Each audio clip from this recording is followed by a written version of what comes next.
Frederick He's going to be blessing us today.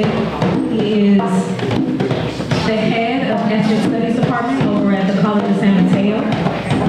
Also is co-organizer and coordinator of the Emotion program on their campus as well. So please help me welcome Dr. Gaines. He's going to be visiting us.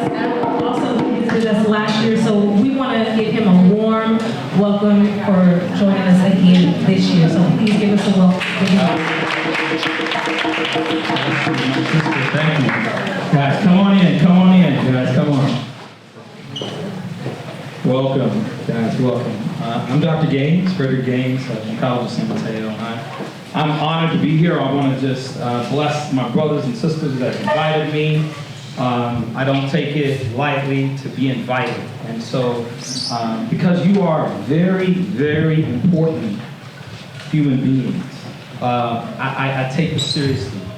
And the subject that we're dealing with today is very important because you are the future of California, and you are the future of America, and you are the future of the world. That may sound corny, but it is real. And you know, I got my doctorate at UC Davis, and we talked a lot about the Latino population, the Latinx population, and we projected how important the Latinx population is to the future of this state academically. And we talked about the issues of African American and Latino students. And you are so very important. Our alliance, working together and finding common bonds and destiny is critical to the history of the state, of our country, and of the world. And so I thank you for coming. I want to start out I want to take just a second of quiet to acknowledge this is the 50th year of the Third World Liberation Front, right? So this is a group of students at San Francisco State, Latino, African American, Asian, Polynesian, our European allies, that basically shut down the college and said, we will not acknowledge, we will not accept the fact that we don't know anything about people of color, their histories, their contributions to civilization, to our history in America. We will no longer accept it, and we're going to shut it down. And they helped to change this history. They helped to change our curriculum and what we are able to learn. And so I couldn't be here today without the Third World Liberation Front. So I just want to take 5 seconds of silence where we acknowledge and we honor them for what they've done for us. 5 seconds.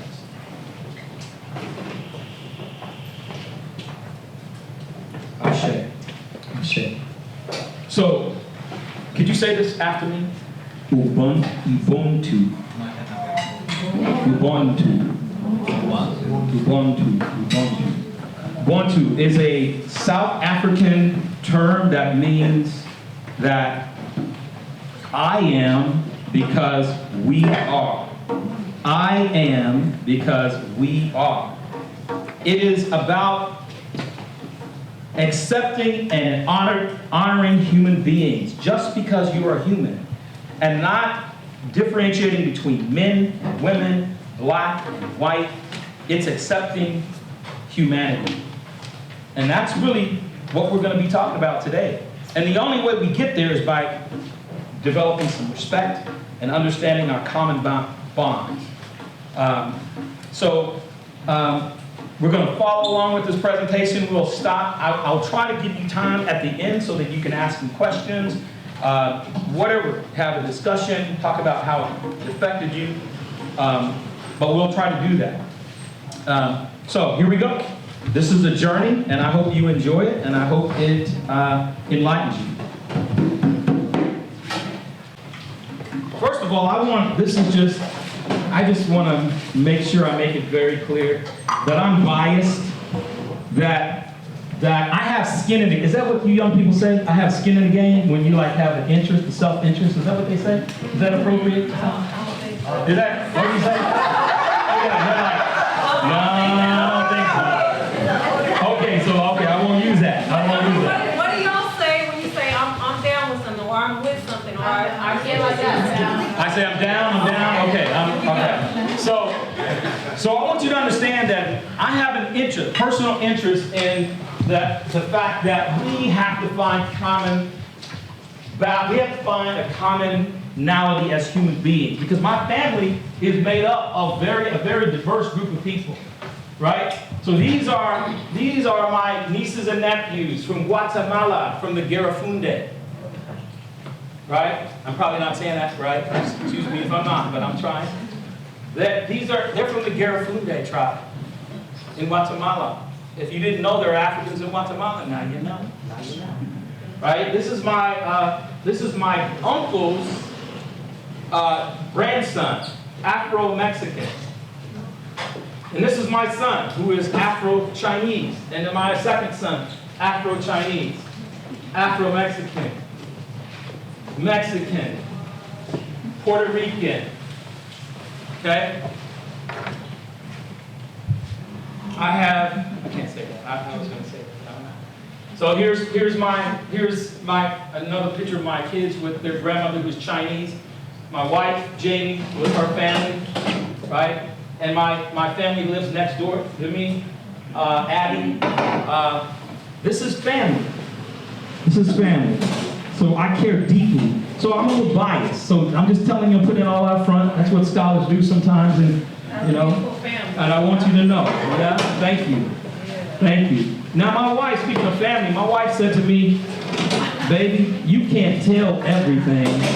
She's like, you can't tell them everything in 1 hour.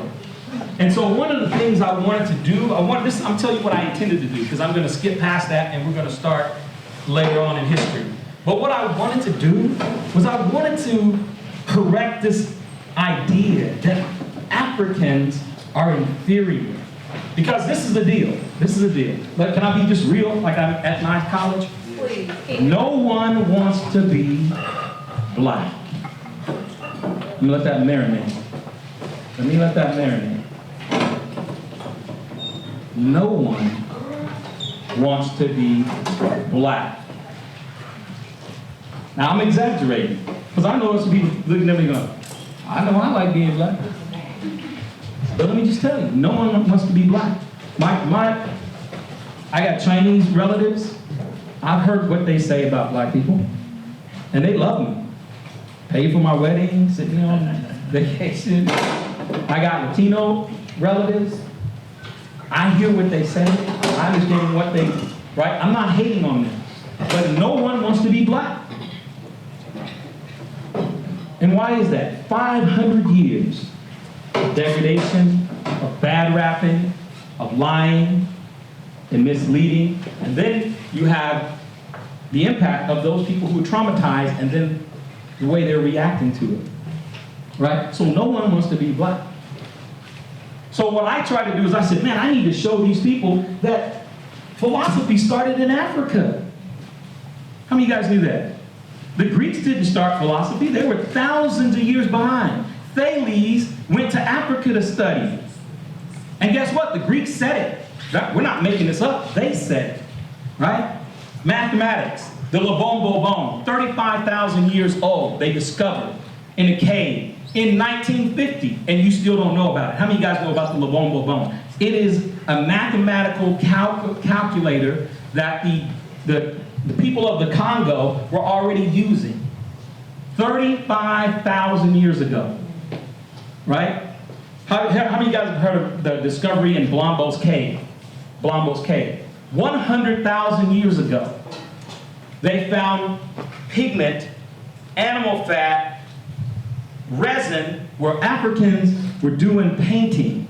They were designing chemistry, and they were doing painting in South Africa. They put it in abalone shells, and they mixed it, and it was still there. The content was still there. 100,000 years ago. Lebombo, the Lebombo bone, the Ishango bone, 21,000 years ago. Calculator with a piece of splint on the end of it. Women would use the numbers to calculate their menstrual cycle, but they also understood their menstrual cycle was in tune with the gravitational pull and the earth. It was all connected. Africans were already doing it. We were studying a religion. And now my family is Christian, so I'm not hating on Christians, but the practice of Ma'at came thousands of years before Christianity, and they were already telling us about righteousness and how to live. And so Africans were the first. And we're all family, so I'm not bragging. It's like me bragging about, it's like my son bragging about being who they are. And I'm like, you're right, son. You're wonderful, and you've done a lot of awesome things, but you came out of me. Right? You came out of me. And that's what I'm saying is we're family. We're one in here, whether we like it or not. I tell my students at CSM, we are family, whether we like it or not. And I truly believe that what happens to you happens to me. What happens to you happens to me. What happens to your children will eventually happen to my children. What happens in your neighborhood will eventually happen in my neighborhood. Don't let them fool you. Okay? So that's what I'm gonna do to listen to my wife, and she said, skip all of this. Excuse me. This, and this. Now we're gonna go to Spain. Because if we're gonna talk about an alliance between Africans and Spaniards, we need to start here. It's not the start. But let's go to 7-Eleven, right? 7-Eleven, right? I got smoothie. Huh? So in 7-Eleven, so if you look at the years prior to this, you have the establishment of Islam, and it's spreading across the continent of Africa. And by 7-Eleven, it is in North Africa, and it is right on the precipice of going into the Iberian Peninsula, into Spain. And so these Africans were converting. Many of these black Africans were converting. These were people of the Bantu migration that had come from all over, from the southern part of Africa. They had civilization in what is now the Sahara, thousands of years before Egypt. Right? We have the evidence. We see the chariots they had that were 5,000 years old. We know that civilization was there in the continent in what is now the Sahara, right? Before it was the Sahara. And these are Africans that are right on the verge of moving into Europe, right? And you have the Muslims, and they're converting to Muslims, and they refer to as the Moors. You guys ever heard that term? Moors. Moor means black. Now, I know we have a lot of Eurocentric scientists and a lot of scholars that want to pick it apart. What is black? Well, they're Arab. They're not black. They're Berbers. They're not black. They can be mixed with Arab. They can be religious. But the reality is 10,000 Africans that the Germans said were black as ink crossed over in 7-Eleven into Spain, into Europe, and they civilized the Europeans. I'm not hating on the Europeans. I'm just telling you the truth. The Europeans were in the Dark Ages from what century to what century? From the 5th century to the 15th century. They were in the Dark Ages. What does it mean to be in the Dark Ages? It means you forgot everything that you knew. You went backwards. Europe was a miserable place from the 5th to the 15th century. And so these Africans and these Arabs, it was a mixture, but they were African for sure, crossed into Spain, and they defeated King Roger, who was from the Germans. The Germans had defeated the Roman Empire. They then began to create a new society and moved into what is now Spain. The Jews were in Spain. The Germanic tribes, the Visigoths, the Goths, the Ostrogoths were all there in Spain. When Tariq Ziyad bin Ziyad led these 10,000 Africans into Europe and conquered Spain. How many of you guys knew that? Right? It's 800 years of, it's 700, 800 years of history. You should ask yourself, why don't I know that? Why aren't they teaching me that, right? 700 years. So, they move into Spain, and what do they, when I say they civilized the Spaniards, what do we mean by that? So Tariq, you can see here, he took 10,000 people into Spain. And what do? We brought education to Spain. Now there's a documentary called When the Moors Ruled Spain.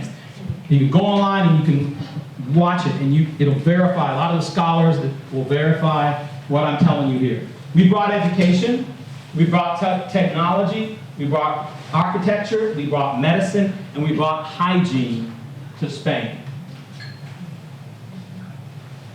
So what do you mean? Well, we brought philosophy, they had 300 like baths, this whole idea of bathing, right? The aqueducts, which transformed the agricultural history in Spain.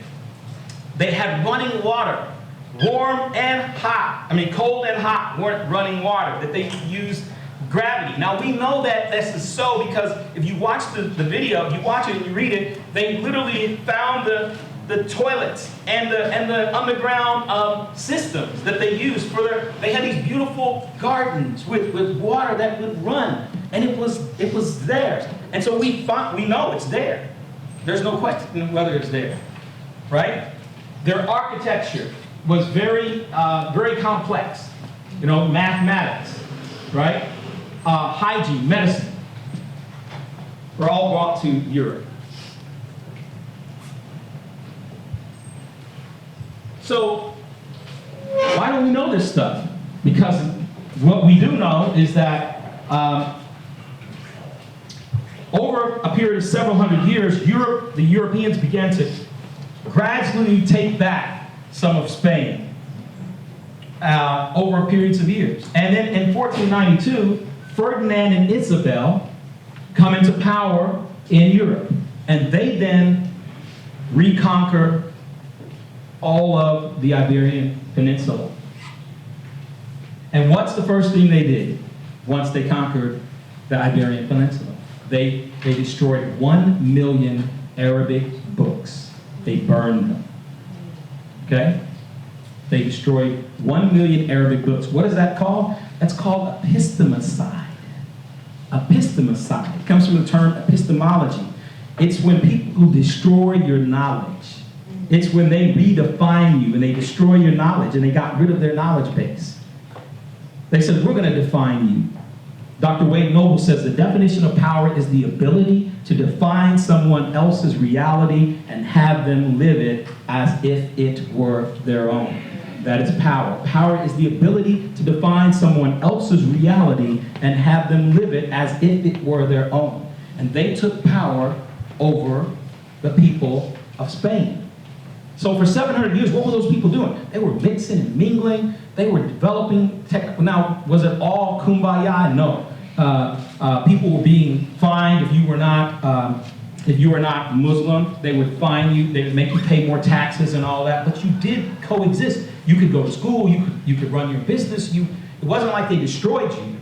And let me just add the other thing for the Muslims. In the Muslims' case, the Muslims are responsible for preserving the so-called classics, the European classics. They're the ones who rewrote those things in Arabic and protected that stuff, right? It wasn't I told you, I'm a Christian, so I'm not hating on the Christians, but it wasn't the Christians, it wasn't the Catholics that preserved that. It was the Arabs who preserved those so-called classics. And so when Europe came out of the Dark Ages, it was those texts that they then reclaimed. Are you following me? Yeah? Okay, so then what happened then? If these Africans were there and they were mixing and mingling, how many guys have been to Spain? Anybody here been to Spain? Did you see a lot of dark black people over there? No, you didn't see them, did you? I wonder what happened to them. I want you to see this. Now, this is the Duchess of Medina Sidonia.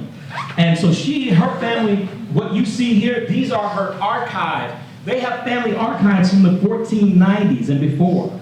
And so what she's going to tell you is what the Europeans did once they kicked out the Jews and the blackamoors, and they began to rewrite their history. They expunged their history. So if my grandfather was a Muslim, and I know that the Christians, what happens after Ferdinand and Isabel come back in? They call it the Inquisition. So now you have the Catholics forcing people to convert to Christianity. And they're like torturing people. And they're like, and so you'd be like, man, look at these people getting tortured. So I'm a Christian now, right? Many Jews did that. They said, we're Christians. But they were not. And in secret, that they were practicing their Jewish religion at night. Who was the leader of Cuba? The Bay of Pigs?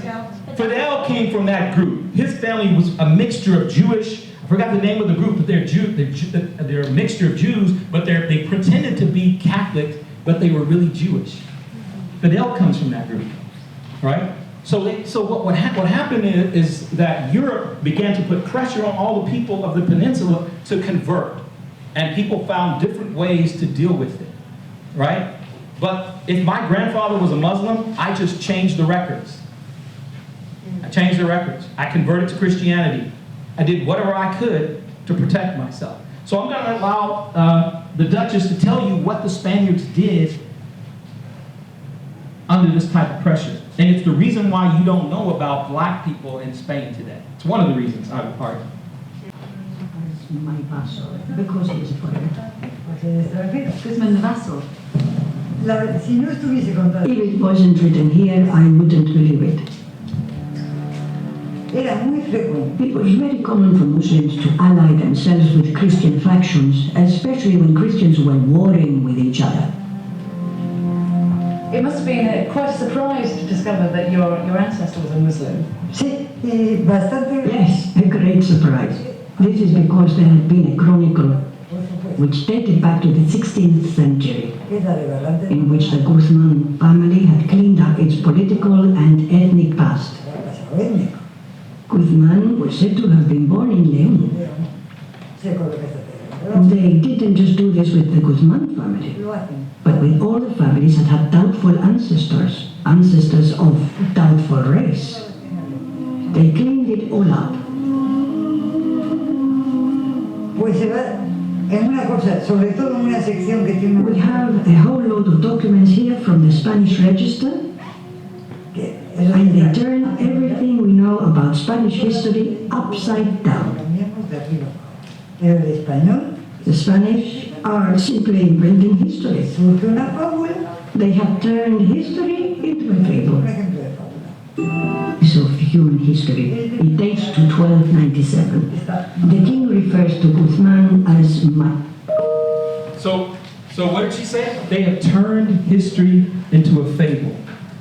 She said they cleaned up their history. They cleaned up their ethnic and religious past. So then if you have African blood, you pretend you don't have African blood. If you were a Muslim, you say your grandfather was a Christian. And she just discovered that her grandfather, who was the great Christian El Guzman, the knight who saved Christianity from the Muslims, he was a Muslim. They covered it up. And she said they did the same thing with race. That's called epistemology. It's like you erase history, you get rid of all the Arabic books, you get rid of the knowledge. You're talking about 700 years of knowledge. How long have we been here in North America? Americans, are we 700 years old yet? Huh? Can you imagine 700 years of history that has not been told? That has been covered up?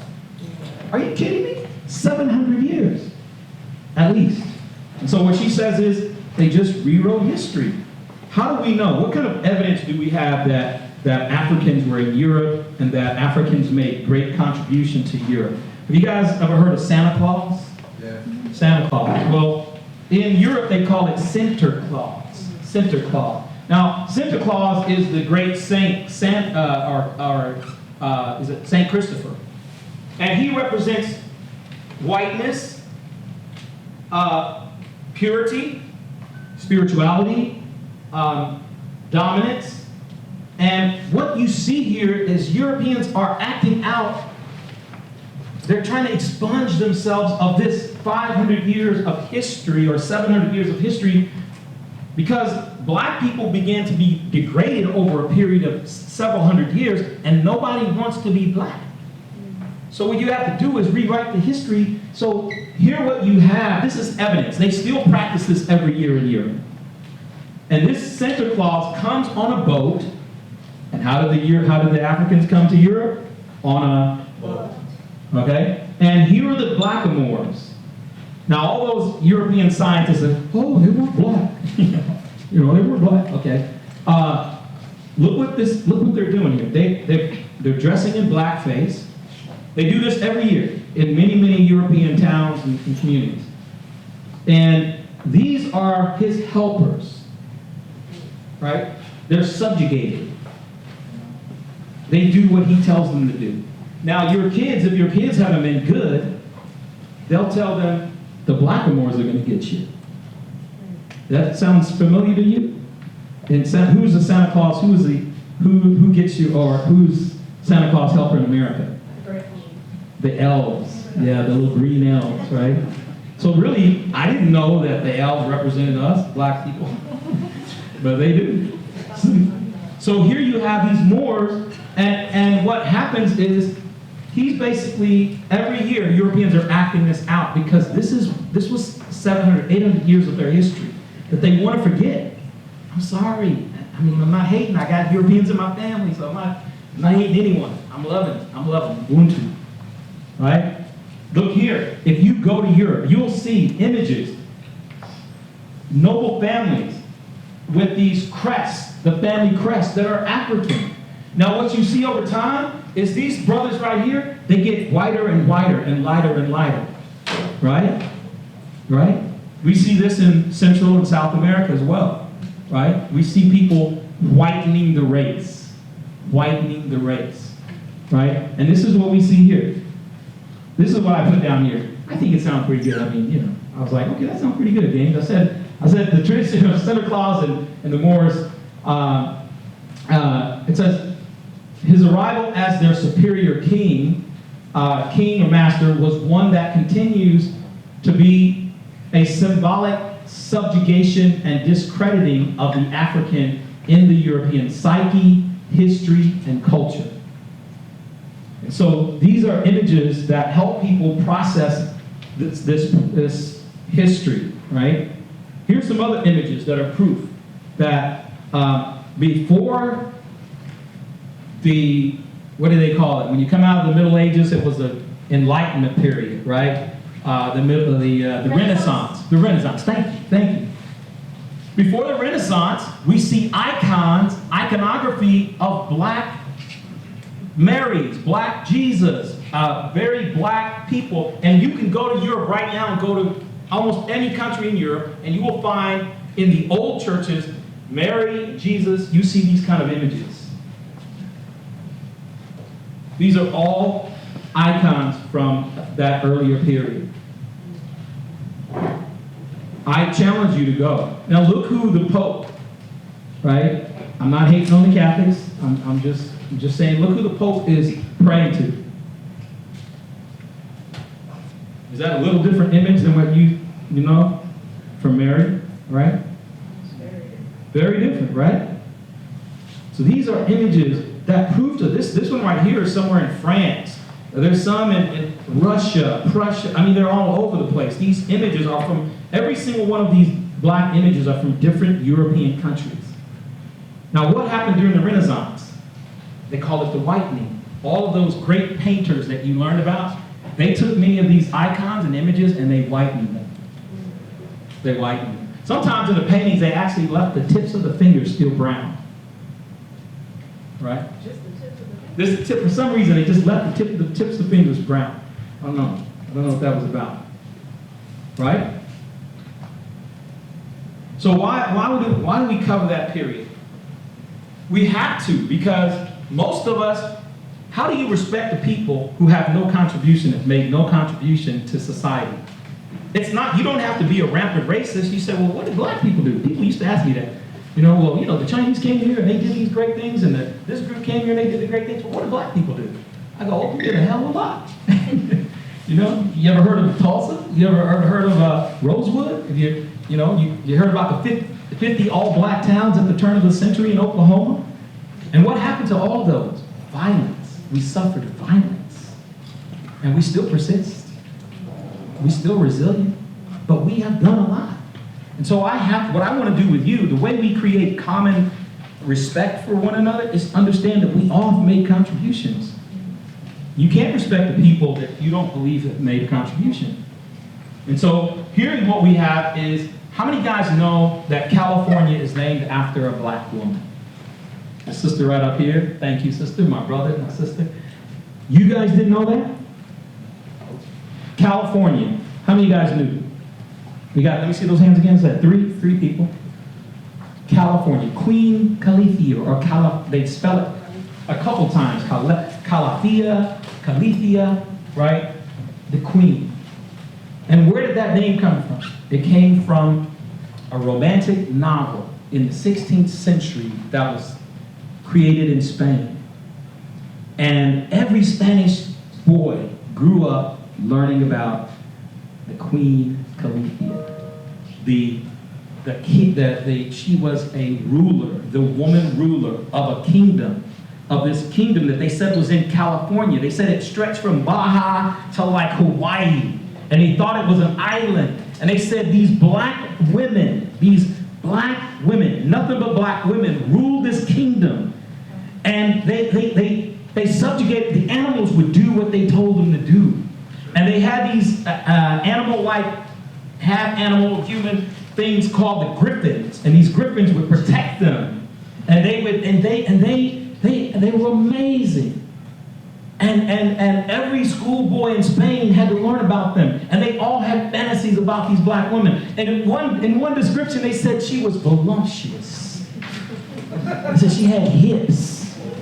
She was beautiful. They said she was shapely. I said, that must mean that the Spaniards thought being full, shapely is a beautiful thing. And the Spaniards must have believed at some point that black women, Nubians, were the height of beauty. Because our literature, don't you know, our literature tells us a lot about our psyche and who we are? So somebody said, wow, I didn't know that. Yes. Now, if you look at your California, what's the little thing that, the symbol, the California symbol, huh? The seal, the California seal. Who is on the California seal? Do you see Queen Califia? Do you see that black woman on there? No. Who do you see? You see a woman from Greece. I think I don't know all the Greek stuff. But it's Greek. And it's Greek because a former Confederate decided that he was going to make sure that whoever was on that seal was not that black woman. Now, how many of you guys have been to Sacramento and you've been to the Capitol? Did you look up in the dome and see Queen Califia flying over the sky? Even if you saw her, you wouldn't know. You'd be like, who is that black woman flying up there? Who is that? That was Queen Califia, or Califia, right? This is a picture of her right here. This is a picture of Queen Califia right here. That's the one that's in the Capitol. So your state was named after a black woman, and you don't even know it. And I'm not blaming you either, and I hate you for it. I think there's some pretty beautiful sisters here. Here's a picture of the Spaniards, and they're saying this is their fantasy. They thought they'd get off the island and see these beautiful black women run around naked, and they didn't. But that was their fantasy. Now we know because some of them had these false reports that they saw these beautiful black women running around in what is now California and off the coast of California, and that just wasn't true. Queen Califia, a decorated warrior general mother, was the grand and beautiful royal leader in the beloved, wealthy, and powerful land of the blacks. A civilization with an abundance of natural resources, gold, diamonds, vast quantities of precious stones and metals, with territory spanning thousands and thousands of miles through California. Is this a fantasy? It sounds like the continent of Africa. Huh? Because, you know, I mean, most of us would say the continent of Africa is this poor, poverty-stricken place. But no, the continent of Africa is all of this. It has the most resources, the most natural resources. Still to this day, Europe is still leeching off of Africa to pay its bills. The whole world. The reason your phones right now, your phones are operating because they're taking this mineral from the Congo right now. They got little black kids out there like slaves digging in the ground to get that mineral. I forgot what it's called. Cadmium, or it's several different minerals that they use, and it's radioactive. And so the kids are digging in, and then when they put the stuff next to their bodies, they're dying of disease, of cancer. So this is not far-fetched, right? Africa is an amazingly wealthy place. Well, let's look at some of the personalities. One of the first recorded conquistador is Juan Garrido. He was, who discovered Tenochtitlan? Who was the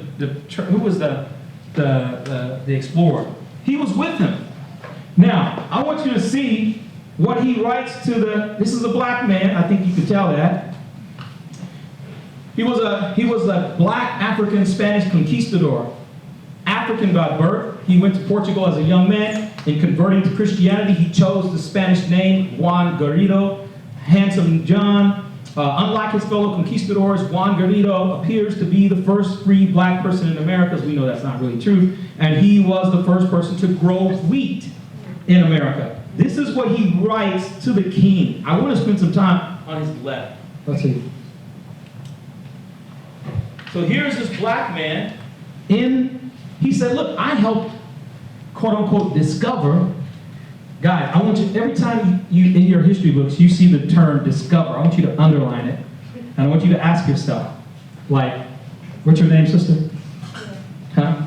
Mina, can I demonstrate something with you, with your phone? Can I hold your phone? Man, I just found a Tasmanis. I just found a Tasmanis. This is a Tasmanis. I just found it. What would you say to me if you weren't trying to be polite? You say, you're crazy. No, because I have power. And this Tasmanis did not exist until I saw it. This is a Tasmanis, and you say this is a what? You say this is what? Oh, I say, no, this is a Tasmanis because I have power. This doesn't exist until I say it exists. And I'll tell you what to name it. Do you hear what I'm saying? That's the history you're being taught.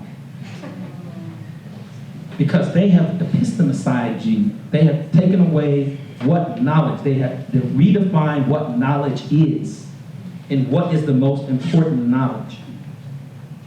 And until you become a critical thinker and you need to be like a dolphin digging for knowledge, searching, questioning. Every time you see the term discovery, thank you, sister. You're wonderful.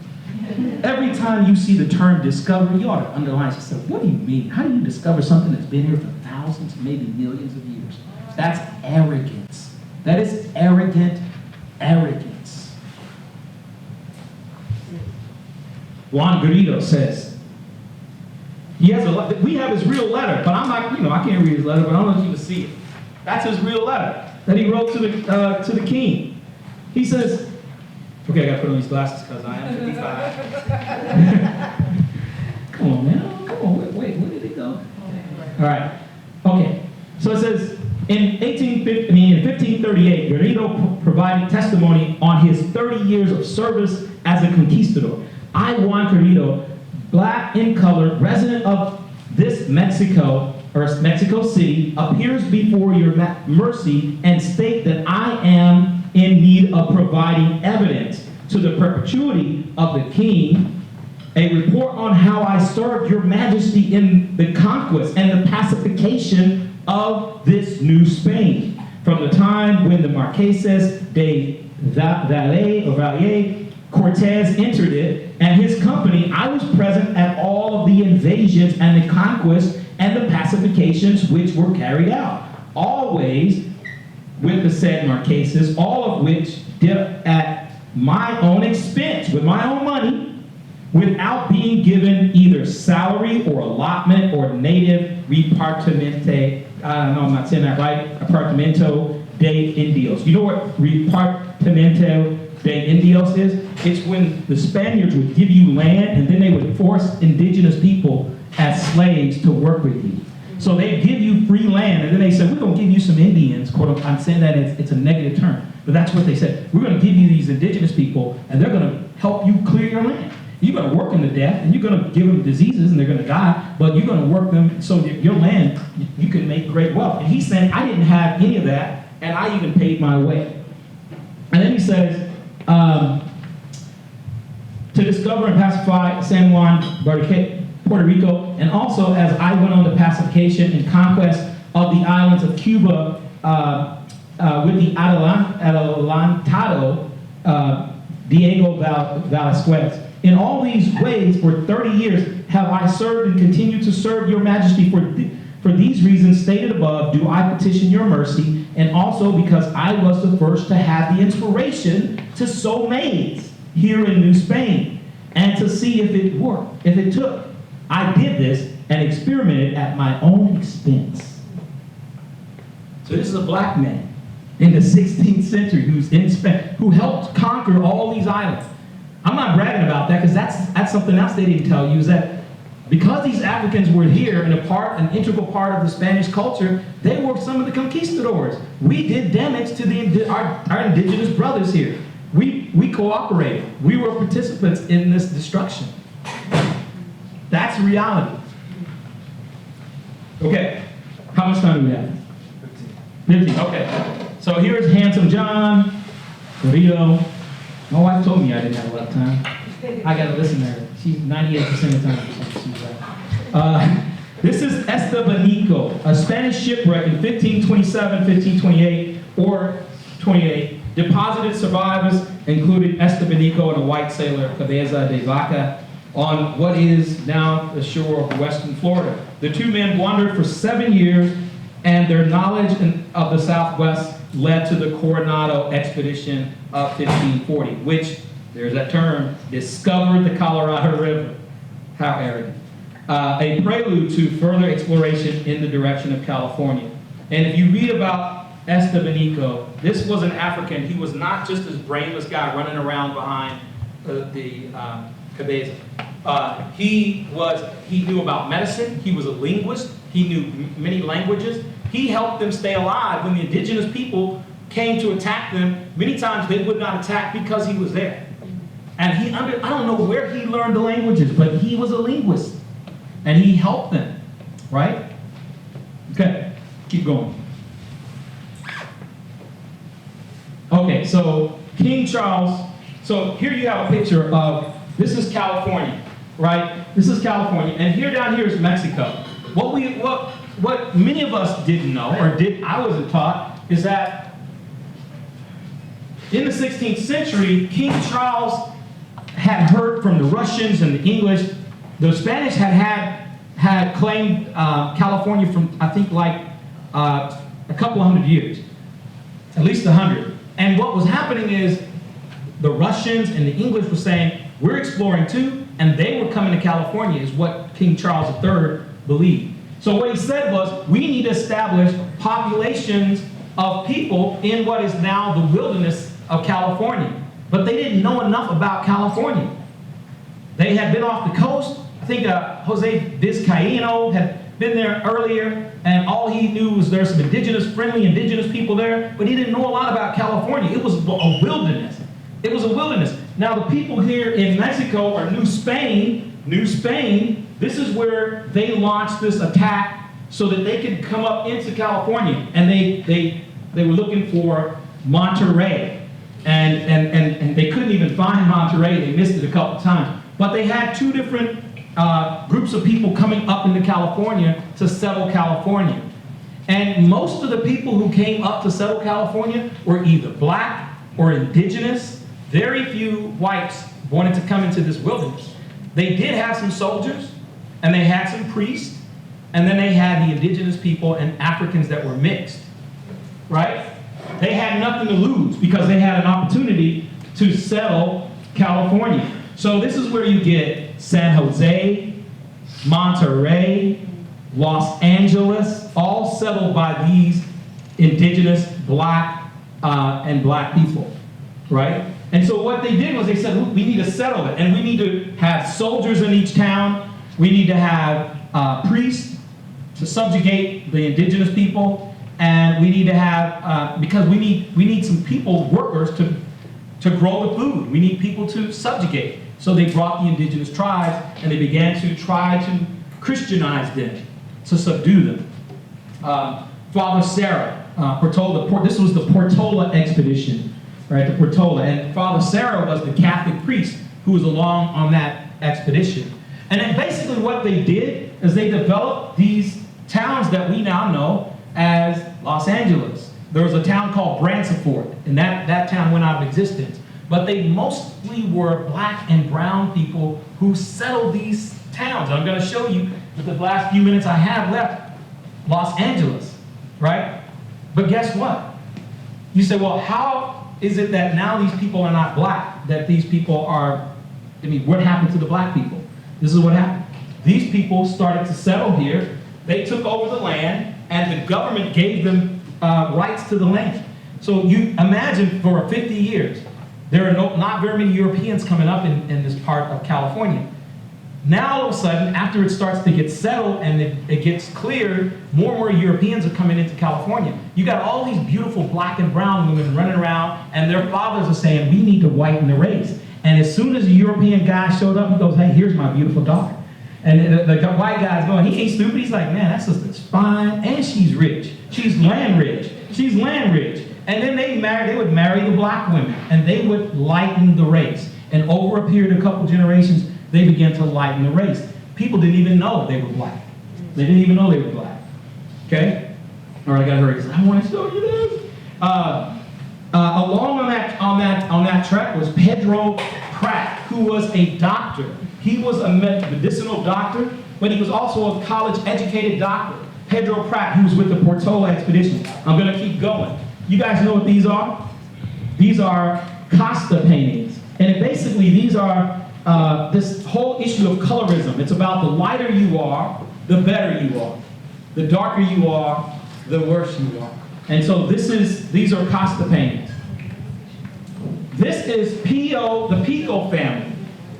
He was the last elected governor of California, and his brother was also a representative.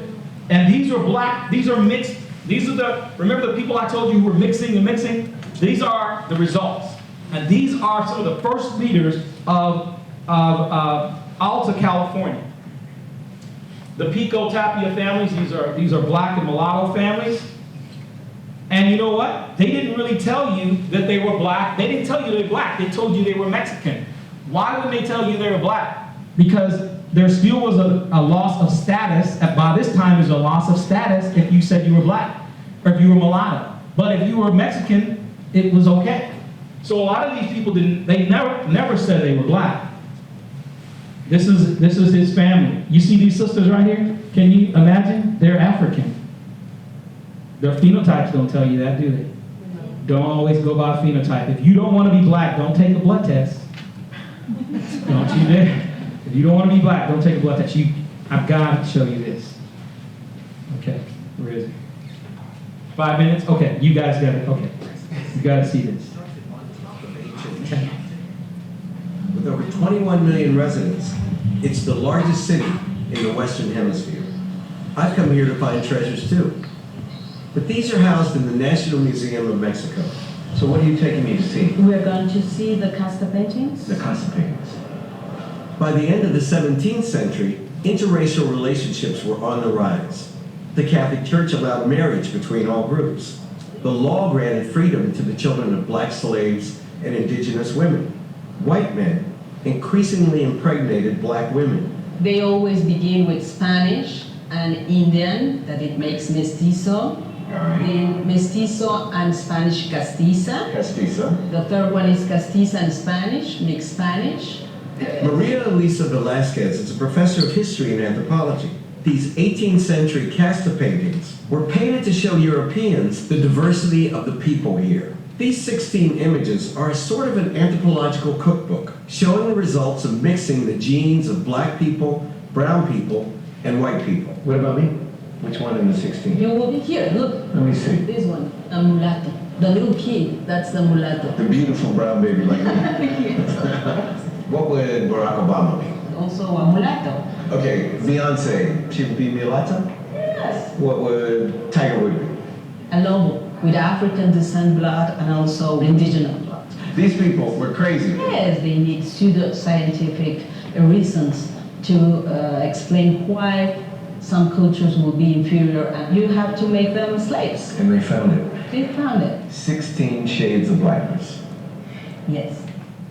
But why were your white people more willing to sleep with black people than my white people?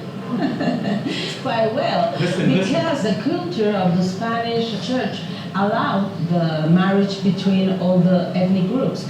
And also the Spanish people have an heritage more open to the mixture because of the Arabic presence in Spain. The wars were in Spain for 800 years or whatever. Yeah. So it was kind of easy to have these mixtures. And I think that's a different story from the United States. By 1810, emboldened by the American Revolution and the French Revolution, Mexicans sought their own independence, but it would take time. The War of Independence, 1810, 1821. Yes, it was a very long war. The revolution was started by a priest named Father Hidalgo. He called for the abolition of all castes, saying Indians, mulattoes, and other castes all will be known as Americans.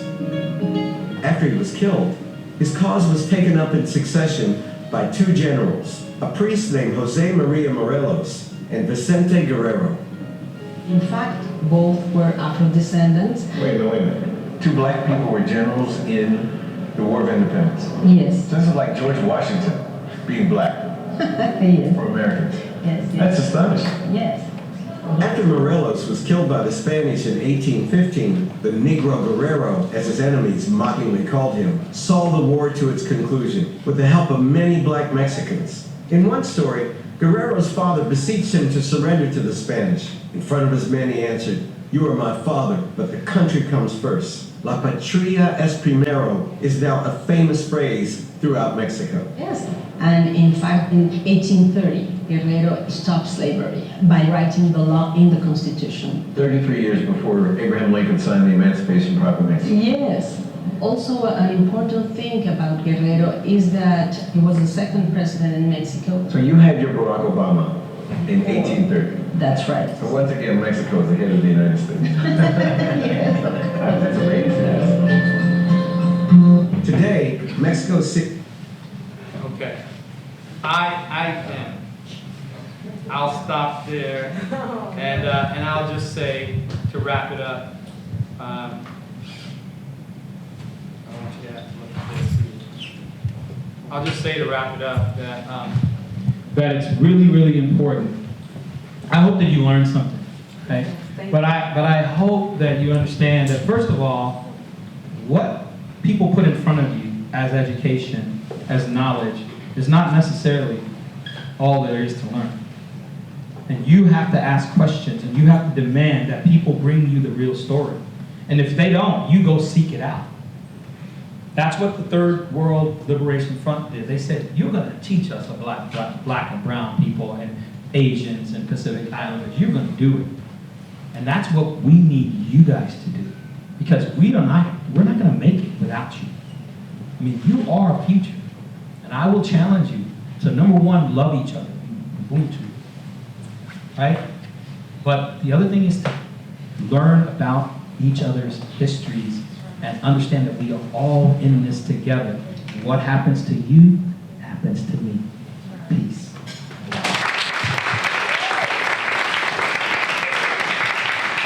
Give Dr. Gaines some more love. This is very important for you. I don't know where we're very blessed. We're very honored to have Dr. Gaines with us again this year. Again, I will echo, I truthfully hope that something, even if it was one thing, touched you. It is forcing you or asking you to inquire further or deeper about what you know and what you think you know. And we appreciate you being here. Thank you for coming and taking a chance to learn something different and out of the box.